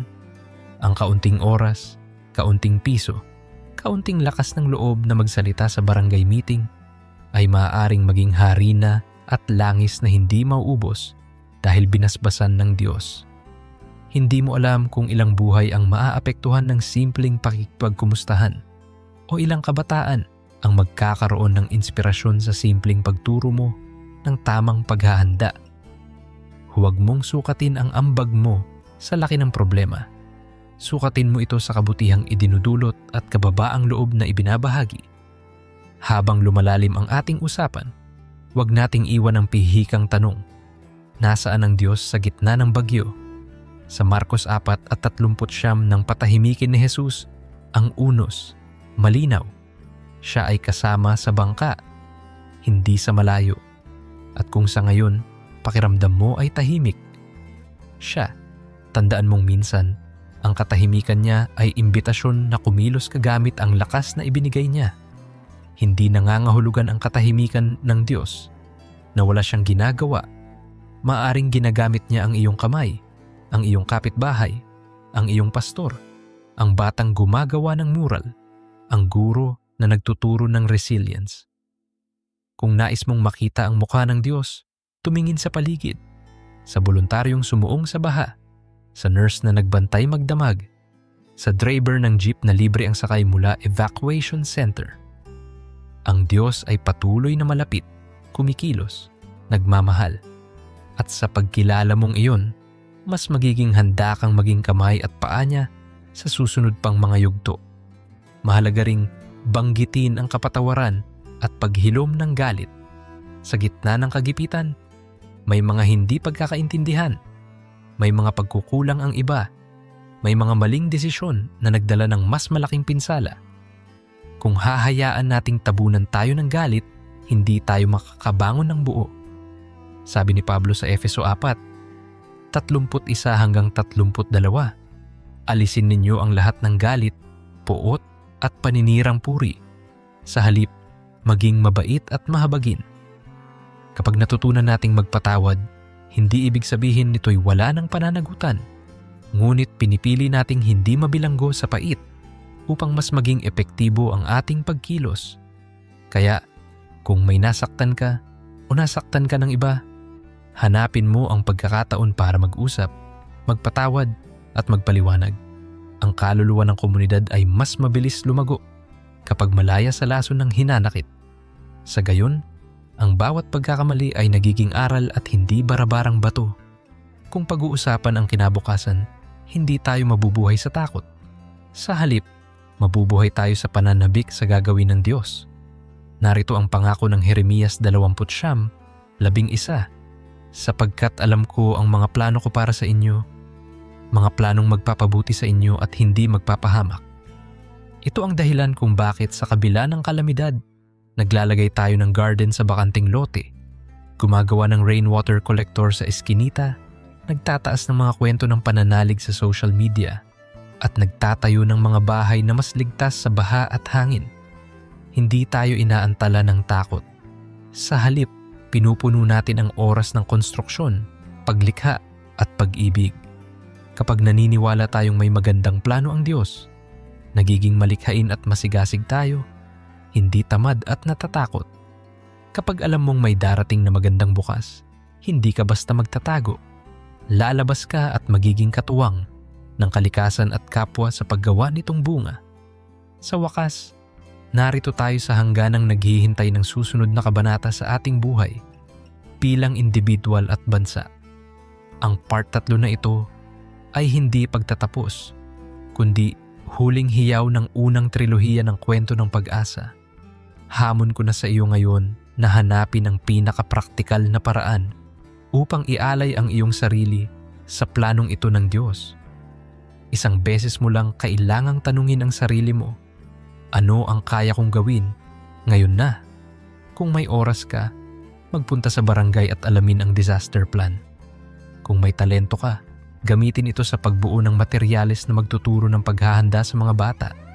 Kung may pondo ka, suportahan ang environmental projects o livelihood programs.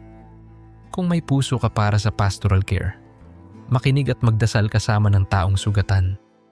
At higit sa lahat, ibabad ang lahat ng ito sa panalangin, sapagkat sa panalangin natin nabubuo ang linya ng komunikasyon sa pinagmumulan ng lahat ng lakas. Kung nangangamba ka pa rin, balikan mo ang Isaias 41:10. Huwag kang matakot, sapagkat ako'y kasama mo. Huwag kang manglupaypay sapagkat ako'y iyong Diyos. Aking palalakasin ka, oo tutulungan kita. At kung napapagod ka, magpahinga sa piling niya, sapagkat ang tunay na lakas ay nagmumula sa Kanya. Palayain mo ang sarili sa bigat ng pagkukulang at tanggapin ang grasya ng Diyos na nagbibigay ng bagong araw at bagong simula. Sa iyong pagbuka ng mata, tuwing umaga, pumasok ka sa mundo na may layon, magbigay liwanag, gumampan ng papel, magmahal ng di nagtatangi. Kaya't ngayon, iangat natin ang ating mga puso sa isang simpleng panalangin. Panginoon, salamat po sa lahat ng unos na aming nalampasan at sa lakas na iyong ipinagkaloob. Turuan mo po kaming maghanda ng may karunungan, kumilos ng may pag-ibig, at magmahal ng may katarungan. Gawing ligaya ang aming paglilingkod at gawing daluyan ng iyong pag-asa ang bawat kamay at puso namin. Amen. Sa pagpapatuloy ng iyong buhay, alalahanin mong ang kwento mo ay hindi tapos. Dahil ang Diyos na sumulat nito ay laging may bago at mas maganda pa ang kabanata. Ikaw ay hindi lamang biktima. Ikaw ay alagad, tagapagdala ng pag-asa, at kasamang tagabuo ng mas matatag na Pilipinas. Sa pagtahak natin palabas dito, bitbitin mo ang bahaghari ng pangako at buhusan ang mundong ito ng biyaya na ikaw mismo ang magpapatakbo. Dahil ang Diyos ay nasa iyo, kasama mo at para sa iyo. Hanggang sa susunod na pagkikita sa iba pang kwento ng pag-asa, manatili kang matatag, mapagbigay at mataimtim sa pananampalataya, sapagkat sa bawat unos ay may bagong liwanag na naghihintay at ikaw ang susunod na magpapasindi nito. Sa yugtong ito, hinahamon tayong dalhin ang pag-asa mula sa puso papunta sa mismong mga kalsada, bukirin, pampang, bundok at pamilihan. Ilagay sa ating mga palad ang apoy ng inspirasyon at ipasa ito sa iba, hindi bilang simpleng salita kundi bilang buhay na kilos. Marahil ay naramdaman mo na ang paglalakbay mula sa takot, tungo sa pagbangon, hanggang sa konkreto at malikhaing pagkilos. Ngayon, pag-uusapan natin ang pagpapatuloy, ang pagkakaroon ng tibay na hindi nauubos, at ang pag-aalaga ng apoy na huwag mawawala kahit walang pumapalakpak. Tulad ng diwa ng Jeremias 20:10 at 9, parang apoy na naglalagablab sa aking mga buto. Ganito dapat ang pagnanais nating maglingkod at magmahal sa kapwa, na kahit minsan ay tila walang nakakaunawa o sumusuporta, hindi natin maitatanggi ang panawagan ng Diyos sa ating kalooban. Hindi na tayo basta nakikinig lang sa kwento. Tayo na ang nagiging kwento. At sa pagdadalang ito ng kwento, baka sabay-sabay tayong magulat kung gaano kabigat at kagaan ang apoy kapag magkahawak kamay itong pinapasan. Mahalaga ang pagbuo ng ritual ng pagkilos, hindi lamang ritual ng panalangin. Siyempre, ang panalangin ang ugat ang humihigop ng lakas ng ating kaluluwa. Ngunit pagkatapos manalangin, kailangang merong kahulugan ang bawat oras. Kapag dumaraan ang mga buwan na walang bagyo, doon tayo dapat pinakamalikhain. Nagpaplano ng mga pagsasanay, nag-aayos ng imbakan ng pagkain, nagtatayo ng komunidad ng komunikasyon. Ang mga gawaing ito ay hindi masayang oras. Ito'y paghahanda sa gabi ng unos. Naalala mo ba ang 10 dalaga sa Mateo 25:1-13? Ang mga handang may dagdag na langis ang nakasabay sa pagdating ng nobyo. Sa buhay natin, ang dagdag na langis ay ang disiplina ng paghahanda, ang paglalaan ng sandali para maglinis ng kanal, ang pag-aaral kung paano gamitin ang mga two-way radio. Kapag bagsak ang signal, ang pagkilala sa mga mahihinang kapitbahay at pagtiyak na kasama sila sa plano. Ito ang espiritual at praktikal na paghahanda na nagiging sagot sa ating panalangin na, Panginoon, iligtas mo kami, sapagkat madalas ay dinadaan niya sa ating kamay ang kanyang tugon. Kung minsan, kailangan nating magtanong sa sarili, ano ang magtatagal at ano ang panandalian sa mga ginagawa natin? Ang relief goods ay mahalaga, ngunit netong tumitindig ang pangmatagalang pagbabago. Kaya, ang bawat lata ng sardinas na ibinibigay, dapat masundan ng tanong na, may kabuhayang pwedeng simulan? Ang bawat trapal na pantakip sa bubong, may katapat bang plano para sa mas matibay na bahay sa tamang lokasyon? Dito pumapasok ang pananaw ni Nehemias na hindi lang ni-renovate ang kung ano ang nawasak, kundi pinagplanuhan ito para mas maging matatag. Hindi natin maaaring ipikit ang mata sa katotohanan na may mga lugar na paulit-ulit na binabaha. Kailangan ang relocation, kailangan ng puhunan para sa mas maayos na kabahayan, at kailangan ng tulong ng iba't ibang sektor. Kalimitan, nagsisimula ito sa maliit. Pagpaplano ng pamilya, pag-uusap sa kapitbahay, paglapit sa barangay, at pag-uugnay na parang habi ng banig na hindi madudurog ng tuhog-tuhog na unos. Dito nakikita ang Roma 12:2 na nagsasabing, huwag tayong makiayon sa takbo ng sanlibutan, kundi mag-iba ng isip. Ang pagbabago ng isip ay pagpaplano. Ang bunga nito ay mas mahabang buhay ng komunidad. Hindi natin dapat ipagwalang bahala ang pangangalaga sa ating loob habang patuloy tayong kumikilos. Ang misyon ay marangal, pero hindi tayo superhero na hindi napapagod. Sa isang hari 11, matapos ang tagumpay laban sa mga propeta ni Baal, si Elias ay naupos at naghanap ng kuweba.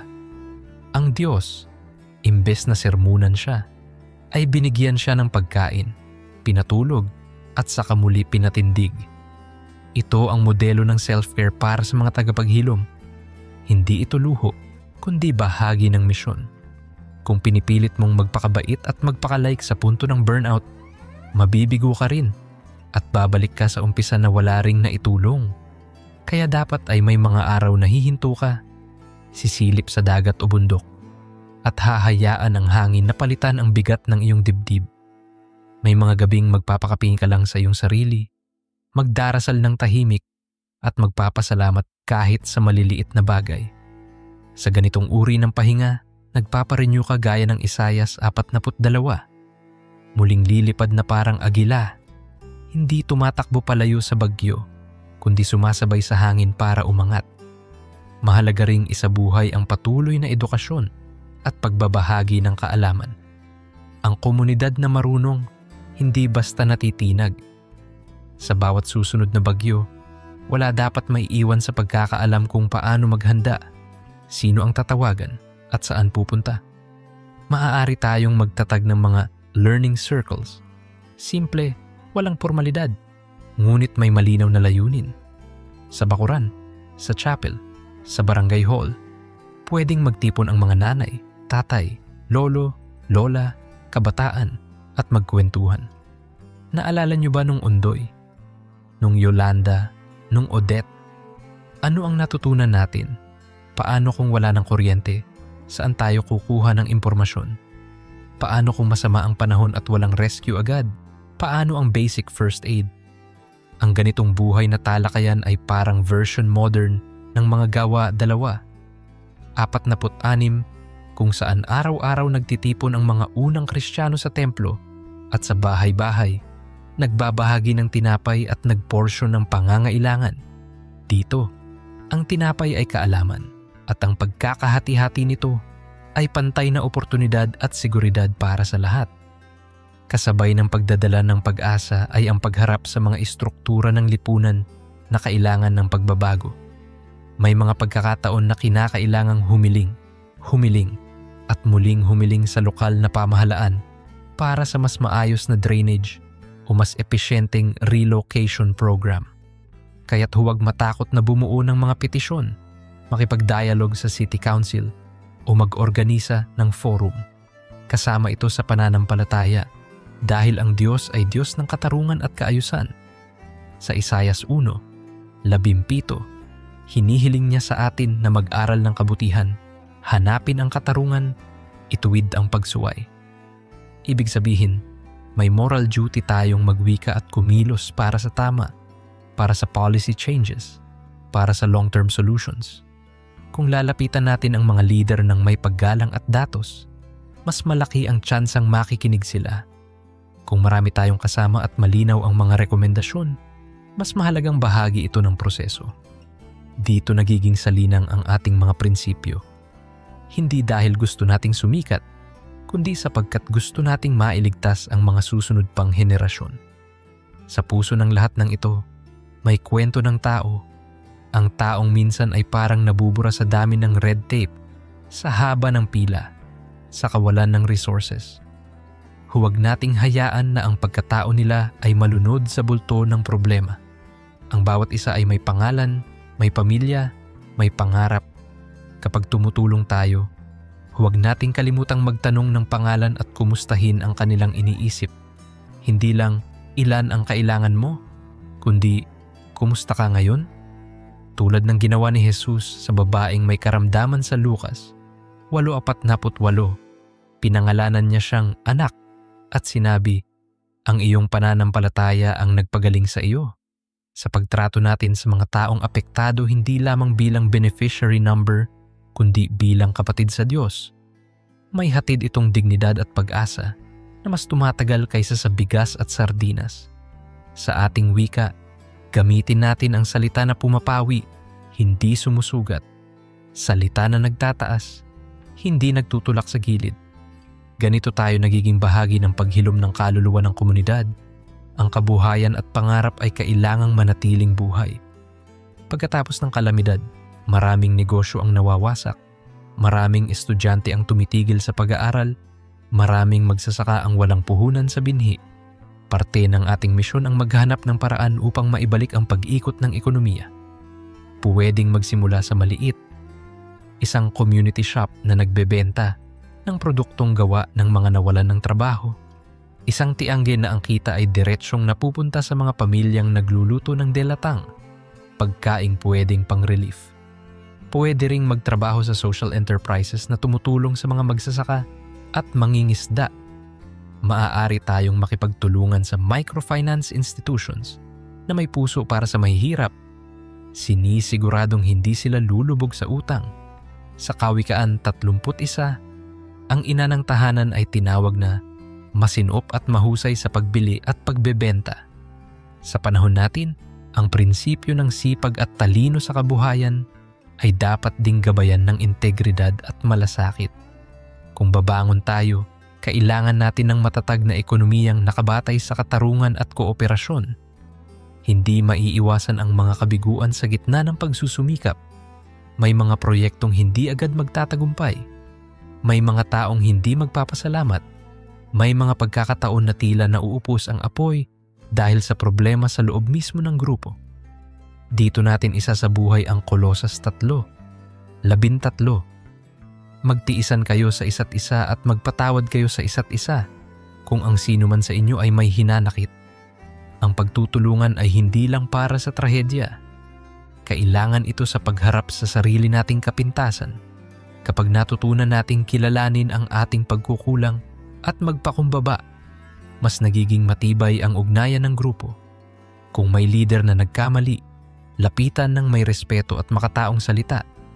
Kung may volunteer na napagod, ipahinga at sabihing mahalaga ang kanyang ginawa. Kung may alitan, lutasin bago pa man ito maging haliging pumipigil sa pag-usad. Ang totoo, sa pagharap natin sa ganitong mga internal na unos, lalo tayong natututo ng pagmamahal na malalim, hindi panandali ang hype lamang. Kapag pinag-usapan ng pag-asa, hindi natin pwedeng kalimutan ang mga batang hindi pa isinilang. Para sa kanila, nagtatayo tayo ng mas malinis na ilog, mas ligtas na baybayin, mas matibay na paaralan. Ang kanilang mga mata ang unang makakakita ng resulta ng ating pinagpaguran. Kapag hinihikayat natin ang mga buntis na manatiling ligtas at ang mga bagong silang na bata na magkaroon ng nutrisyon at home-based learning kit, hindi ba't nilalabanan natin ang siklo ng kahinaan? Kapag binibigyan natin ng scholarship ang isang batang nawalan ng magulang sa bagyo, ginagawa nating mas makabuluhan ang bawat tulong na ibinigay natin. Sa Deuteronomio 6:6-7, iniutos ng Diyos na ituro ang kanyang mga salita sa mga bata, pag-isahin ito sa pang-araw-araw na buhay. Kaya may obligasyon tayong gawing bahagi ng kultura ang paghahanda, pag-ibig sa kalikasan at malasakit sa kapwa para lumaki ang mga bata na natural na alam na mahalin ang Diyos sa pamamagitan ng paggawa ng tama sa mundo. Paano kung ang iyong komunidad ay tila tahimik at walang pakialam? Paano kung ikaw lang ang tila kumikilos? Huwag kang mawawalan ng loob. Sa Mateo 13:31-32, ang kaharian ng Diyos ay inihalin sulat. Kayang maliit na butil ng mustasa na naging lalaking-lalaki ang puno at pinugaran ng mga ibon. Minsan, ang ginagawa mo ay butil lang sa mata ng iba, ngunit huwag mong sayangin dahil sa kawalan ng papuri. Ang butil ay lumalaki sa panahon at baka bukas makalawa. May isang kabataang ma-inspire sa ginawa mo at magpapatuloy nito. Kapag nag-donate ka ng flashlight, may batang makakabasa sa gabi. Kapag nagtanim ka ng bakawan, may mangingisda na magkakaroon ng masaganang huli. Kapag nagsalita ka sa barangay meeting, may pamilyang malilipat sa mas ligtas na lugar. Walang maliit kapag nasa kamay ng Diyos ang ambag mo.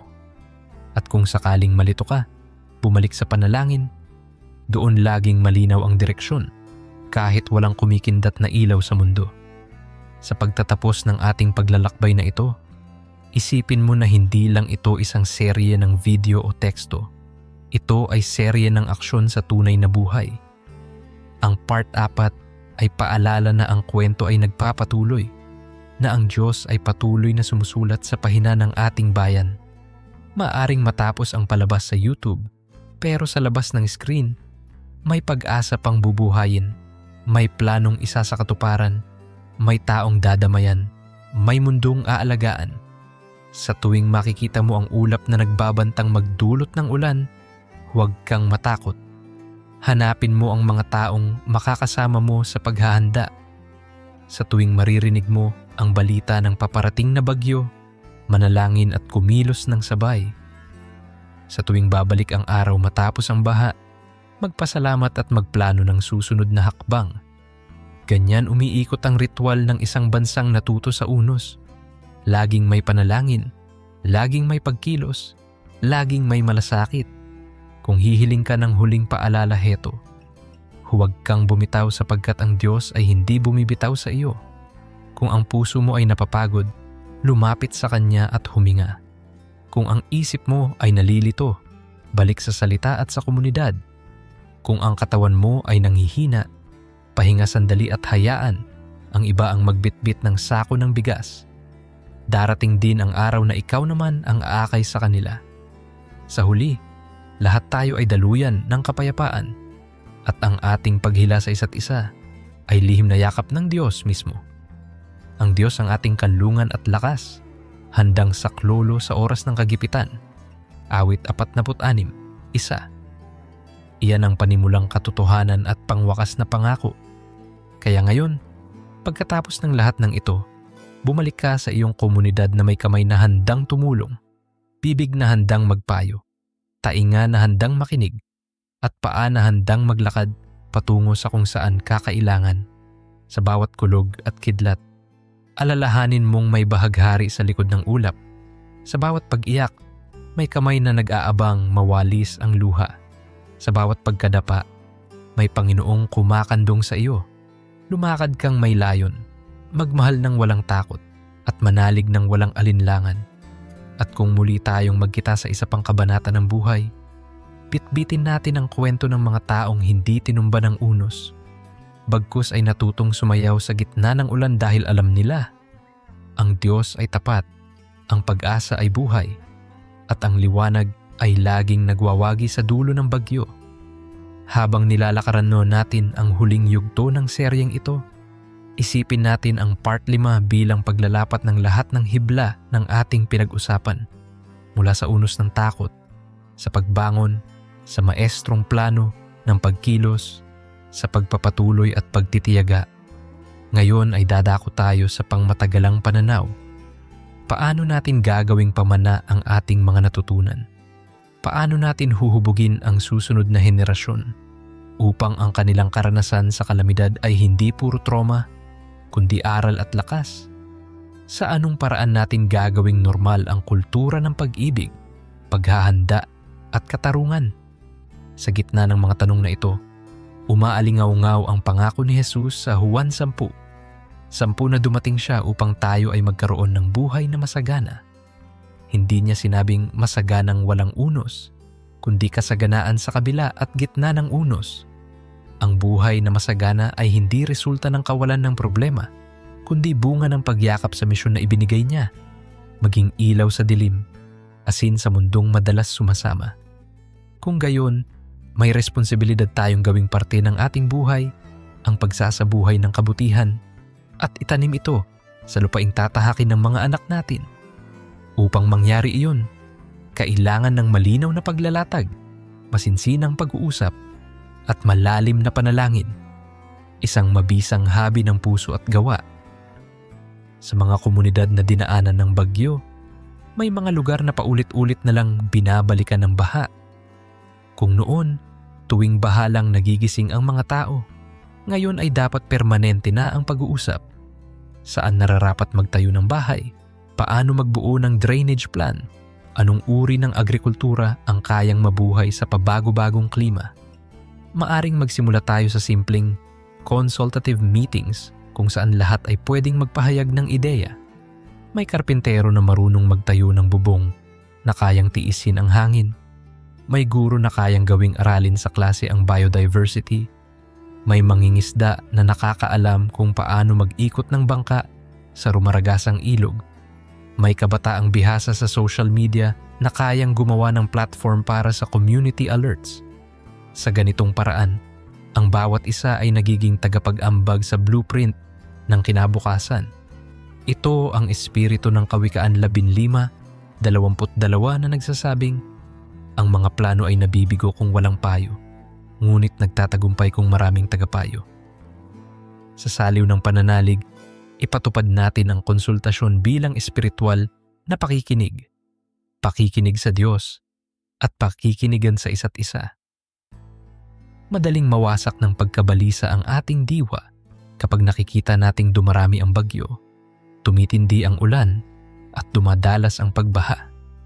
Subalit ang Salmo 121, 1-2 ay paalala. Itaas natin ang ating mga mata sa kabundukan ng pag-asa, kaalaman at pagbabago, sapagkat ang tulong natin ay nagmumula sa Panginoon. Kung gayon, malilimutan ba natin na may kapangyarihan din tayong gumawa ng mga pangmatagalang proyekto na magsisilbing gabay sa bawat bagyo? Halimbawa, ang pagbuo ng community resilience manuals na nakasulat sa wika ng komunidad, puno ng larawan para madaling maunawaan ng mga bata at matatanda. Ang manual na ito ay pwedeng ipasapasa, gawing bahagi ng mga PTA meeting, gawing mini project ng bawat barangay.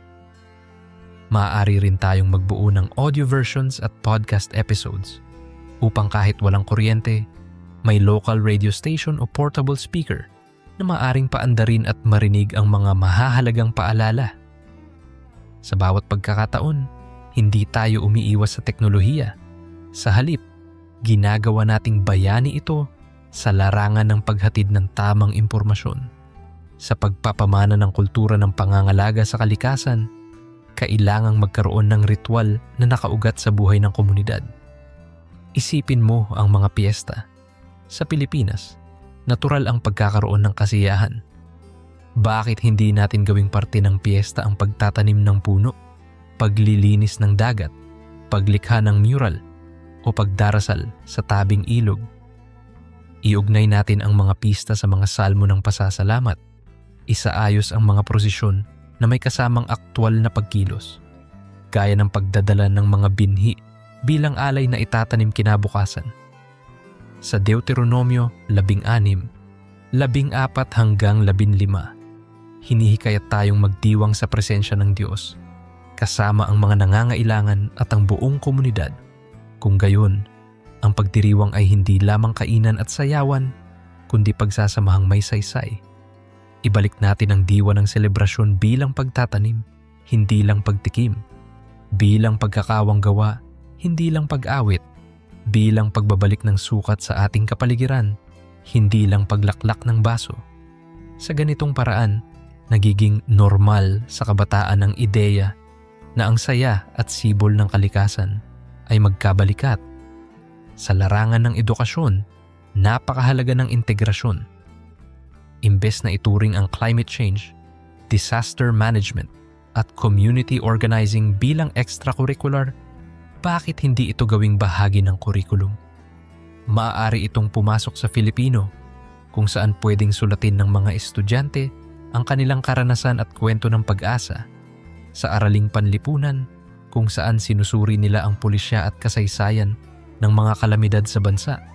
Sa science, kung saan tinatalakay ang physics ng hangin, ang biology ng bakawan, at ang chemistry ng malinis na tubig. Sa edukasyon sa pagpapakatao, kung saan isinasabuhay ang malasakit at katarungan. Ang pananampalataya ay hindi kailangang mahulog sa hiwalay na subject lamang. Maaari itong makita sa kabuuan ng interdisiplinaryong pag-aaral. Katulad ng sinabi sa Kawikaan 10, ang takot sa Diyos ay pasimula ng karunungan, kaya't ang pag-aaral na nakaugat sa paggalang sa may kapal at sa kanyang nilikha ay mas makabuluhan at mas tumitibay. Tatak din ng pangmatagalang pagbabago ang paglikha ng mga kwento at archive. Kadalasan, umiikot lang ang kwento at namamatay sa bibig kapag tumigil na ang pansin ng media. Ngunit bakit hindi tayo lumikha ng lokal na museum o digital archive kung saan nakatala ang mga kwento ng kalamidad at pagbangon? Maaaring mag-ipon ng mga litrato, diary entries, artworks, at testimonya na magiging inspirasyon sa susunod na henerasyon. Ito ay hindi pag-iit sa trauma, kundi pagsasabi ng, narito ang ating pinagdaanan at heto kung paano tayo bumangon. Ang Salmo 78, 4 ay nagsasabing, hindi natin ikakaila sa mga anak ang mga gawa ng Diyos, kundi sasabihin natin sa kanila ang kanyang mga dakilang gawain at kababalaghan. Kung gayon, ang pag-archive ay hindi lang akademikong gawain, kundi espiritual na tungkulin ng pagkukwento ng kabanalan sa gitna ng kagipitan. Sa pamamagitan nito, ang batang mambabasa, 10 taon mula ngayon, ay maaaring hindi na matakot sa ulan, bagkus ay ma-inspire na siya mismo ang maging hakbang ng liwanag. Sa ekonomiya, kung tayo ay tutubo, dapat sustainable. Isipin natin ang social enterprises na nagpoproseso ng basura bilang produkto, gumagawa ng eco-bricks, o sumusuporta sa mga magsasaka na lumilipat sa climate-resilient crops. Ang mga konseptong tulad ng circular economy ay dapat maging parte ng ating konkretong plano. Kapag ang komunidad ay hindi umaasa lamang sa tradisyonal na daloy ng produkto, mas bumubuti ang tsansa nitong mabuhay sa gitna ng krisis. Sa Gawa 4, 22 hanggang 35, ang mga unang Kristiyano ay nagbenta ng kanilang ari-arian at ibinigay sa nangangailangan, walang nagkulang sa kanila. Hindi ito ibig sabihin na kailangan nating ibenta lahat at maghati-hati ng pera, kundi dapat nating salaminin ang prinsipyo ng pagtutulungan at pagtiyak na walang nagugutog at napag-iiwanan sa ating komunidad. Kapag nagtaguyod tayo ng kooperatiba, community garden, or livelihood programs na may puso, gumagalaw ang ekonomiya ng may direksyon ng katarungan. Napakahalaga rin ng pag-aalaga sa mga lider at voluntaryo. Tulad ng mga kutang dapat pinapalitan ng tablang bulok, ang ating mga tagapaglingkod ay nangangailangan din ng pagpapalakas. Magtatag tayo ng retreats at debriefing sessions para sa kanila, hindi bilang luho, kundi para maiwasan ang compassion fatigue. Ang pagiging leader sa gitna ng kalamidad ay parang paglakad sa gilid ng bangin. Kailangan mo ng tali, kasama at pahinga. Sa Marcos 6:31, sinabi ni Jesus sa kanyang mga alagad, "Halik kayo at magpahinga kayo ng kaunti sa isang liblib na lugar." Pagkatapos ng serye ng mga himala at pagtuturo, ipinahinga niya sila. Ang pahinga ay hindi betrayal sa misyon. Ito ay patunay na mahalaga ka rin sa mata ng Diyos. Kaya gawin nating bahagi ng sistema ang pahinga. Kung may monthly relief drives, siguruhing may buwan ding nakalaan ang pangangalaga sa mga tumutulong. Kung may malalaking proyekto, magtakda ng araw para sa joint worship, art therapy, o simpleng picnic na may kwentuhan at tawa. Minsan, akala natin parang paulit-ulit lang ang cycle. Bagyo, tulong, bangon, kalimutan, tapos isang bagyo na naman. Pero sa part 5, gusto nating banggain ang siklong ito at palitan ng mas malalim at mas organisadong pattern. Pag-aaral, paghahanda, pagkilos, pag-aalaga, pag-reflect, pagwawasto, pag-archive, at pagmamana. Nakapapagod ba? Oo, pero ito ang tunay na pag-ibig. Hindi panandalian, hindi pang show lang, kundi tuloy-tuloy na pag-aalay.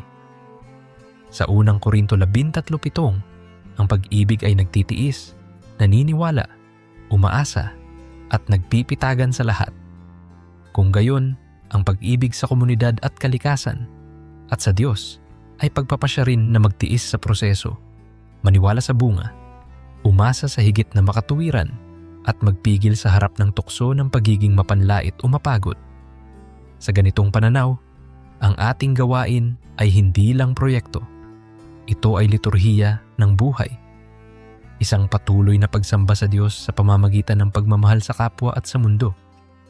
Paano kung sa gitna ng lahat, biglang may paratang na wala namang kwenta ang ginagawa nyo? O bakit pa kayo nag-aaksaya ng oras? Narito ang sagot ni Pablo sa unang Korinto 15:58. Magpakatatag kayo, mga minamahal kong kapatid, maging masigasig at huwag kayo panghinaan ng loob sa inyong paggawa sa Panginoon dahil alam ninyong hindi masasayang ang inyong pagpapagal. Kapag alam nating ang ating gawain ay gawa para sa Panginoon, nagkakaroon ng kahulugan ang bawat pawis. Hindi tayo nagsusukat ng tagumpay sa dami ng likes sa social media, kundi sa dami ng buhay na nabigyan ng pag-asa. Hindi tayo natitinag sa hinaing dahil may mapagkakatiwalaan tayong final audit. Ang wakas na sa atin ay hindi kapahamakan, kundi buhay na walang hanggan. At sa tuwing may magtatanong kung bakit ka patuloy, sabihin mo, sapagkat may Diyos na nagmahal at patuloy na nagmamahal, at ako'y tinawag para maging larawan ng pag-ibig na iyon. May panahon din na kailangan nating gawin ang mahirap. Itigil ang mga gawi na nakakapinsala kahit komportable tayo rito. Tulad ng pagwasak sa mga idolo na pinanghawakan ng Israel. Kailangan nating harapin ang mga maling kalakaran sa lipunan, korupsyon, kapabayaan sa kalikasan, maling pamamahagi ng resources. Hindi natin ito kayang soluhin, ngunit pwede tayong magsimula sa loob ng ating kumpanya, eskwelahan, simbahan o barangay. Gamitin ang tinig upang magsabi ng totoo ng may pag-ibig, gaya ng Efeso 4:15 na naghihikayat na magsabi ng katotohanan sa pag-ibig. Maaari mong hamunin ang mga patakaran ng iyong organisasyon, magmungkahi ng mas mahusay na paraan ng pagkuha at pamamahagi ng donasyon, at maglunsad ng transparency measures. Ang kaharian ng Diyos ay may katarungan. Kung ganoon, Dapat nasa pagtakbo ng ating mga institusyon ang bituin ng hustisya. Samantala, huwag nating kalimutan ang pastoral na dimensyon ng ating pagkilos. Maraming tao ang mananatiling tahimik, dadalhin ang bigat ng trauma at hindi basta magsasalita. Para sa kanila, kailangan ng mga lugar ng katahimikan kung saan pwede silang lumapit at magpahinga. Ito maaaring chapel, prayer room, o kahit isang sulok ng library. Ang katahimikan ay hindi kawalan ng aksyon. Ito ay pagkilala na ang Diyos ay kumikilos din sa mga sandaling walang salita. Sa awit 46, 10, sinasabi, "Tumigil kayo at kilalanin ninyo na ako ang Diyos." Kaya ang paglikha ng espasyo para sa katahimikan ay mahalaga rin. Ito ang nangangasiwa sa kaluluwa na naaantig sa bawat pag-ulan. Kung mayroon mang liturhiya o tahimik na debosyon na regular isinasagawa bilang komunidad, hindi ba't nagiging tanggulan iyon sa gabi ng takot? Habang nagpapatuloy ang buhay, nararapat ding ipagdiwang ang bawat milestone. Kung nakalipas ang 1 taon mula sa huling bagyo at unti-unti nang gumanda ang kabuhayan, magpasalamat tayo. Kung may batang natutong lumangoy sa ilog para di matakot sa baha, purihin natin ang Diyos. Kung may pamilya na nakapagpatayo ng bahay na gawa sa mas matibay na material, kilalanin natin silang inspirasyon sa iba. Ito ay siya ring larawan ng ritual ng Hudayo-Kristiyano kung saan laging may altar ng pasasalamat pagkatapos ng kagipitan, gaya ni Noe na pagkatapos ng baha ay naghandog ng buntong pasasalamat sa Diyos at sinalubong siya ng bahaghari bilang tipan. Genesis 8:20 hanggang 9:17. Ang altar natin ngayon ay maaaring isang simpleng lampara sa barangay hall na ipinapailaw tuwing anibersaryo ng kalamidad, o isang mural na pinipintahan ng lahat, o isang aklat na nilalagdaan ng mga nakaligtas at tumulong. Ito ay tanda na tayo ay hindi nakakalimot, kundi patuloy na naaalala sa paraang nagpapagaling. Ngayon, habang natatapos ang part 5, huwag natin itong isipin na wakas, kundi pahinga lang sa mahabang paglalakbay ng buhay. May mga susunod pang unos. Oo, ngunit mas handa na tayo. Mas malalim na ang ugat. Mas mataas ang ating paningin. Nariyan ang pangako ng pahayag 21. 4 na balang araw ay papahirin ng Diyos ang luha sa ating mga mata at wala ng sakit at dalamhati. Samantala, habang nandito pa tayo sa lupa, tayo ang kamay na pumapahid ng luha ng kapwa. Tayo ang tinig na nagsasabing, may pag-asa. Tayo ang paa na tumatakbo, hindi para umiwas, kundi para tumulong. Tayo ang puso na tumitibok sa galaw ng Espiritu, ang isipan na mulat sa pangangailangan ng mundo, at ang kaluluwang nakatanan sa walang hanggang biyaya ng Diyos. Sa huling bugso ng panalangin, isuot natin ang kabuuan ng ating natutunan. Panginoon, salamat sa karunungang hindi lang salita kundi gawa, sa pag-asang hindi lang pakiramdam kundi desisyon, sa pagmamahal na hindi lang sigla kundi disiplina. Ipagkaloob mo sa amin ang habag at lakas upang gawing pamana ang aming pinagdaanan at ituro sa susunod na henerasyon ang wika ng pag-ibig sa kapwa at sa nilikha. Huwag mong hayaang mapawi ang apoy na iyong sinindihan, kundi palaging patatagin ito sa aming pagkakaisa at pagsunod. Sa bawat kulog na muling maririnig, itanim mo sa aming puso ang sigaw ng pananampalataya. Sa bawat patak ng ulan, ipaalala mong ito ay biyaya at paalala na kami ay mga katiwala ng iyong mundo.